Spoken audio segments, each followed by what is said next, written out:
Hello everyone. सो आज मैं आपके लिए एक न्यू ड्रामा का एक्सप्लेनेशन लेकर आई हूँ जिसमें एक स्टूडेंट की बॉडी के अंदर एक डॉन की स्पिरिट आ जाती है। तो उसके बाद क्या होता है ये देखने के लिए आपको इस ड्रामा को देखना होगा। सो एपिसोड के स्टार्टिंग में ही हम एक मैथ्स के ट्यूटर को देखते हैं जो कि हमारे मेन लीड किम को पढ़ा रहा होता है मैथ्स की ट्रेनिंग देकर, क्योंकि उसका सपना है CSAT क्लियर करके कॉलेज में एडमिशन लेने का, क्योंकि अपने पुअर पेरेंट्स की वजह से वो अपनी पढ़ाई को कंटिन्यू नहीं रख पाया था। पर क्योंकि आज उसके पास सब कुछ है तो वो अपने इस ड्रीम को दोबारा पूरी करने की कोशिश कर रहा है, लेकिन उसके पास टाइम की कमी होने की वजह से वो अपनी स्टडी से पूरी तरीके से फोकस नहीं कर पाता। तभी किम का साथी उसे आवाज़ देता है कि बहुत ही ज़रूरी काम है, और जब मैथ्स ट्यूटर पीछे मुड़कर का सीन देखता है तो उसके तो होश ही उड़ जाते हैं, क्योंकि उसे पता नहीं था कि किम कोई और नहीं बल्कि बहुत बड़ा डॉन है और वो अब तक एक डॉन को ट्यूशन दे रहा था। इवन उसने कई बार तो किम पर आवाज़ भी उठाई थी, लेकिन कभी भी किम ने उसकी डिसरिस्पेक्ट नहीं की, क्योंकि वो हमेशा टीचर्स की रिस्पेक्ट करता था। वो अपने आदमी डोंगसू को बोल देता है कि मेरे टीचर को यहाँ से सही सलामत लेकर चले जाओ, और वो खुद जाता है बाहर क्योंगसू से बात करने के लिए। क्योंगसू वो था जिसने इसे धोखा दिया और उसके लोगों ने क्योंगसू को पकड़ लिया था, लेकिन क्योंगसू अपने आप को बचाने के लिए टीचर को ही पकड़ लेता है ताकि वो उसे यहाँ से इजीली निकल सके। लेकिन किम उसे कहता है कि हम जैसा नहीं है तो तुम इसे जाने दो। तो उसके बाद क्योंगसू और किम के बीच में फाइट होनी स्टार्ट होती है, लेकिन किम की फाइटिंग स्किल्स इतनी ज़्यादा अच्छी थी कि सिर्फ वो 2 ही पंच में क्योंगसू को ढेर कर देता है।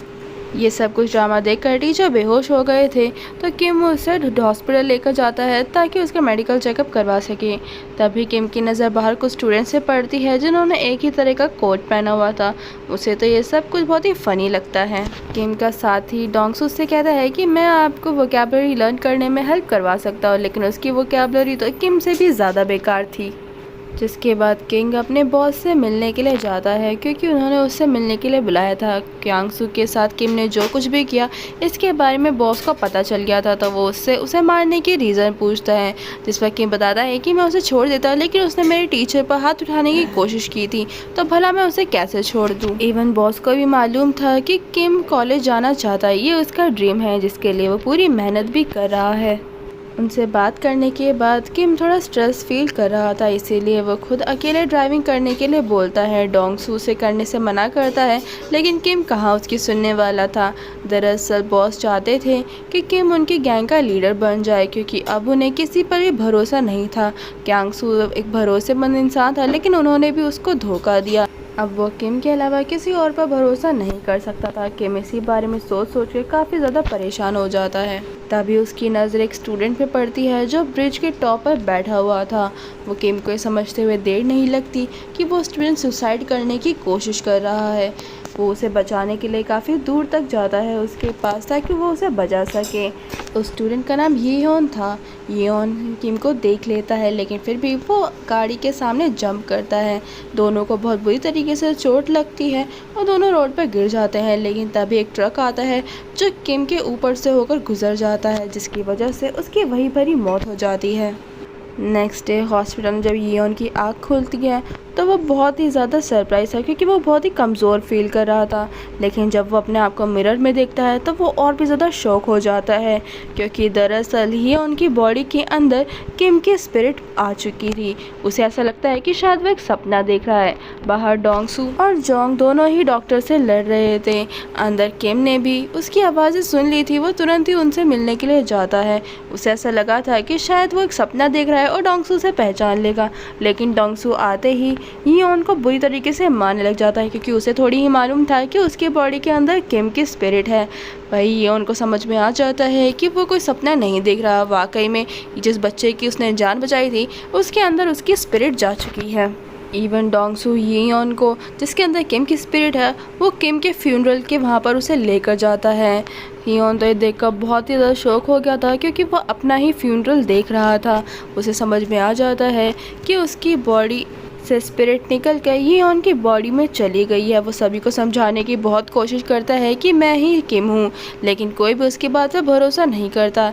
इवन उनका बॉस भी येओन को वहाँ से जाने के लिए बोल देता है, तो जोंग भी उसे धक्के मार के वहाँ से निकल जाता है।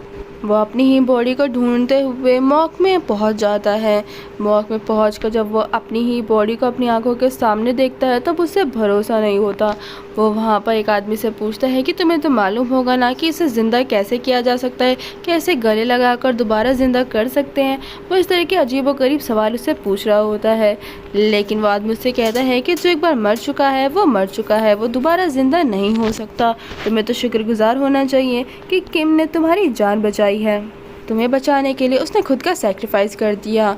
यियोन, जिसके अंदर किम की स्पिरिट थी, वो उसी ब्रिज के ऊपर वापस चला जाता है। उसे ऐसा लगता है कि दोबारा से अगर वही इंसिडेंट दोबारा होगा तो शायद मैं अपनी बॉडी में वापस जा सकता हूँ, क्योंकि कल उसकी बॉडी को क्रीमेट कर दिया जाएगा।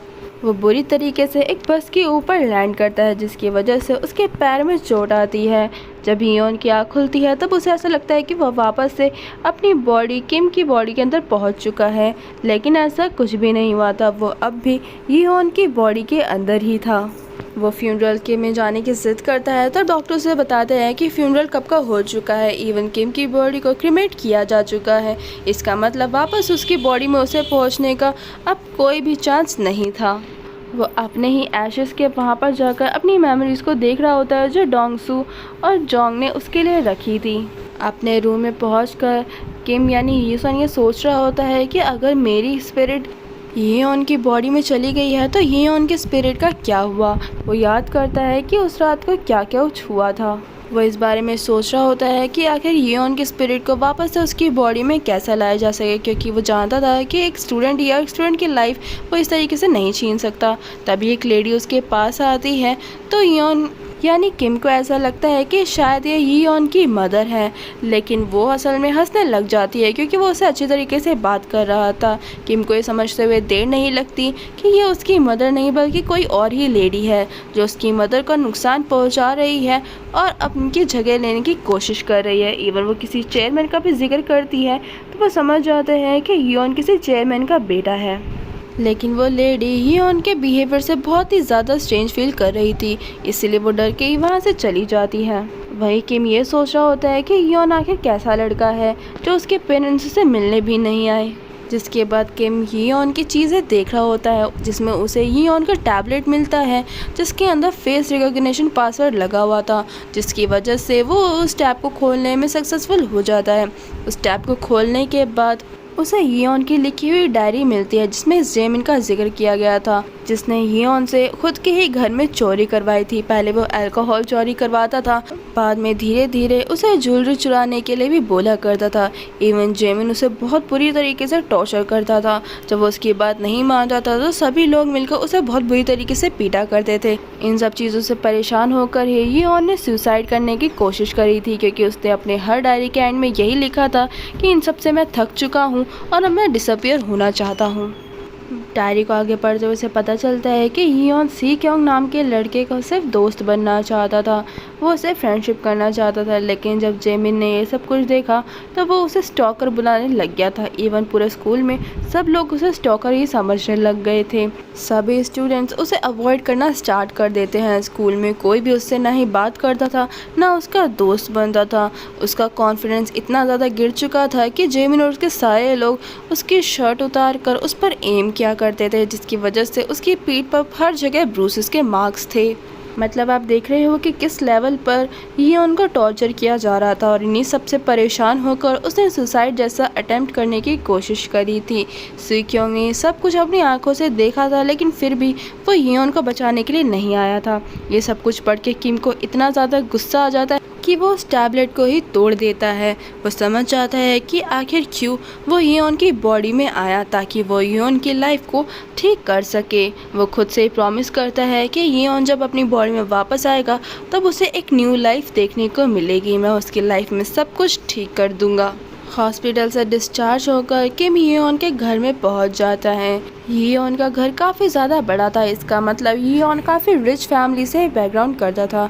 तभी उसके सामने एक और लेडी आती है तो यियोन यानी किम को ऐसा लगता है कि शायद ये उसकी मदर हो सकती है, लेकिन उसके ड्रेसिंग सेंस को वो एक मेड ज़्यादा लग रही थी, इसीलिए वो उसे मेड ही समझता है और होती भी वो उसकी मेड ही है। मेड एक लेडी की तरफ पॉइंट आउट करके कहती है कि तुम्हारी मदर काफ़ी ज़्यादा ड्रिंक कर चुकी है और ऐसा उस सेक्रेटरी के आने की वजह से हुआ है। जब जब वो सेक्रेटरी आती है तब वो तुम्हारी मदर को बहुत ज़्यादा ड्रिंक करवाती है ताकि उसे इसकी आदत लग सके और वह खुद तुम्हारी मदर की जगह ले सके। बाद में हियोन खाना खाने बैठता है, तब उससे थोड़े से खाने से कहाँ पेट भरने वाला था, क्योंकि उसके अंदर तो किम की स्पिरिट थी। तो वो बहुत ही ज़्यादा खाना ऑर्डर करता है, जिसे देखकर वो मेडी काफ़ी ज़्यादा सरप्राइज़ हो जाती है कि आखिर ये कब से इतना ज़्यादा खाने लग गया। बाद में मेड के थ्रू किम को पता चलता है कि हियोन ओके कंस्ट्रक्शन के चेयरमैन का बेटा है, जो कि कंट्री की टॉप 3 कंपनीज में से आती है। मतलब हियोन के पास सब कुछ था, हर किसी भी चीज़ की कमी नहीं थी, लेकिन फिर भी वो सुसाइड करने जैसा कदम उठा सकता था। यानी कि आप देख रहे हो कि पैसा हर चीज़ को पूरा नहीं कर सकता। किम हियोन के इस हेयर स्टाइल से काफ़ी ज़्यादा परेशान आ गया था, इसीलिए वो तुरंत ही एक सैलून में जाता है और एक न्यू हेयर कट सिलेक्ट करता है। बाद में वो एक न्यू यूनिफॉर्म भी लेने जाता है और तभी उसे वही कोट नज़र आता है जो उसने बारिश के वक्त कार में बैठे हुए उन स्टूडेंट्स को देखा था पहने हुए। वो समझ जाता है कि ये जैकेट काफ़ी ज़्यादा ट्रेंडी है, तो वो भी इस जैकेट को ख़रीद लेता है और वो काफ़ी ज़्यादा हैंडसम भी लग रहा था। बाद में अपनी स्टडीज़ के लिए कुछ बुक्स सेलेक्ट करने की कोशिश करता है, लेकिन उसे कुछ भी समझ में नहीं आ रहा था। तभी उसकी टक्कर किसी से हो जाती है, जो कोई और नहीं बल्कि सू क्योंग था। लेकिन ये उसे नहीं पहचान पाता, क्योंकि उसके अंदर तो किम की स्पिरिट थी ना। लेकिन सू क्योंग हियोन को देखकर काफ़ी ज़्यादा सरप्राइज़ हो जाता है, वो उसे वहाँ पर एक्सपेक्ट नहीं कर रहा था। इवन जब वो देखता है कि हियोन उसे नहीं पहचान रहा, तो उसे ऐसा लगता है कि शायद ये कोई दूसरा इंसान होगा। मुझे ही समझने में गलती हो गई थी, क्योंकि अब हियोन ने न्यू हेयर स्टाइल भी जो करवा लिया था। सू क्योंग उसके कुछ बुक्स खरीदने में हेल्प भी करता है, क्योंकि हियोन को तो कुछ भी समझ में नहीं आ रहा था कि उसे कौन सी बुक्स खरीदनी चाहिए, क्योंकि उसके पढ़ाई का लेवल काफ़ी ज़्यादा कमज़ोर जो था। पर क्योंकि हियोन इस तरीके से बात कर रहा था जैसे कोई बड़ा आदमी कर रहा हो, और ऑब्वियसली करेगा भी क्योंकि किम की स्पिरिट जो थी उसके अंदर, तो सू क्योंग उससे कहता है कि तुम मुझे एक अलग ही इंसान लग रहे हो, जो कि अपनी एज से काफ़ी मैच्योर बंदे की तरह बातें कर रहे हो। लेकिन हियोन इस बात को टाल देता है कि शायद तुम्हें गलतफहमी हुई होगी, अक्सर लोग इसी तरीके से बात करते हैं। वहीं उसके जाने के बाद सू क्योंग सोचता है कि ये इतना ज़्यादा फेमिलियर क्यों लग रहा है, लेकिन शायद मेरी गलतफहमी भी हो सकती है, कोई और भी तो ये हो सकता है ना। और एकदम से ही सू क्योंग के एक्सप्रेशन बदल जाते हैं। बाद में किम अपने ही घर में जाता है डोंगसू और जोंग से मिलने के लिए, लेकिन वो जानता था कि वो दोनों ही उसे नहीं पहचानेंगे, इसलिए उनसे बिना मिले ही वहाँ से चला जाता है। बाद में किम अपनी बॉडी यानी हियोन की बॉडी को पूरी तरीके से फिट करने में लगा होता है, ताकि उसको एक नया कमबैक कर सके। अब स्कूल जाने का भी दिन आ चुका था, क्योंकि वेकेशंस भी ख़त्म हो गई थी। ड्राइवर जब उसे स्कूल छोड़ने जाता है तो उसे बीच रास्ते में ही छोड़ देता है। तो उसकी जब वो वजह पूछता है तो ड्राइवर उसे बताता है कि आप ही नहीं चाहते थे कि किसी को भी आपके बारे में कुछ पता चले, लेकिन हियोन उससे कहता है कि आज से तुम स्कूल के सामने ही मुझे ड्रॉप करोगे। सभी लोग उसको देखकर काफ़ी ज़्यादा सरप्राइज़ हो जाते हैं, लेकिन कोई भी उसे नहीं पहचान पाता कि कोई और नहीं बल्कि हियोन ही है, जिसे सभी लोग बुली किया करते थे। इवन जेमिन भी जब उसे देखता है तब वो भी उसे शायद पहचान नहीं पाता। सभी क्लास में जब वो जाते हैं तो सभी उसको देखने लग जाते हैं। सभी यही सोच रहे थे कि ये इतना ज़्यादा फेमिलियर क्यों लग रहा है, लेकिन कोई भी उसे पहचान नहीं पाता। इवन वो इतना ज़्यादा हैंडसम लग रहा था कि सभी लड़कियां उसी के बारे में ही बात कर रही थी। तभी सू क्योंग भी अंदर आ जाता है। अब वो जब हियोन को देखता है तब वो शॉक हो जाता है और वो कंफर्म हो जाता है कि हियोन ही है। हियोन जब अपने नाम का प्रेजेंट बोलता है, सभी लोग ये देखकर सरप्राइज हो जाते हैं कि कोई और नहीं बल्कि हियोन ही है, जो स्टॉक करता है सबको। सभी लोग वापस से उसके बारे में बात करना स्टार्ट कर देते हैं। क्लास ख़त्म होने के बाद जेमिन हियोन के पास जाता है। वो उसे एक बार फिर से धमकाता है और कहता है कि तुम्हारी इतनी हिम्मत कैसे हुई कि वेकेशन पे तुमने एक बार भी मेरे मैसेज का रिप्लाई नहीं किया। हियोन उसे देखकर बहुत ज़्यादा खुश हो जाता है। वो उससे कहता है कि मैं बस तुम्हें ही ढूंढ रहा था कि कब तुम खुद मेरे पास चलकर आओ और मैं तुम्हारा भुर्ता ही बना दूं। पूरे गैंग के लोग सभी हियोन को पूरी तरीके से घेर लेते हैं, लेकिन हियोन पूरी तरीके से कॉन्फिडेंट था कि वो तो इन सभी चीज़ों को आराम से संभाल ही लेगा। योन जेमिन का बहुत बुरी तरीके से मजाक उड़ाता है कि जेमिन को इतना ज़्यादा गुस्सा आता है कि वो अपने लोगों को बोलता है इसे मारने के लिए। लेकिन क्योंकि अब योन पहले जैसा तो रहा नहीं था, उसके अंदर एक डॉन की स्पिरिट थी, तो वो एक ही बारी में सभी लोगों को मारना स्टार्ट कर देता है। लेकिन एक लड़का जब उसके पीछे से मारने के लिए आता है, वो चूँकि इतना भारी था तो वो उसे उठा ही नहीं पाता। इसी मौके का फ़ायदा उठाकर जेमिन उस पर पंच करता है, जिसकी वजह से योन बेहोश हो गया था और सभी लोग उसे इसी हालत में छोड़कर चले जाते हैं। उन सभी के जाने के बाद योन यानी किम सोच रहा होता है कि ऐसी ही बॉडी मुझे क्यों मिली। और इसी के साथ हमारे इस एपिसोड का एक्सप्लेनेशन यहीं पर ही खत्म होता है। गाइस, जाने से पहले मेरे चैनल को जरूर सब्सक्राइब करिएगा।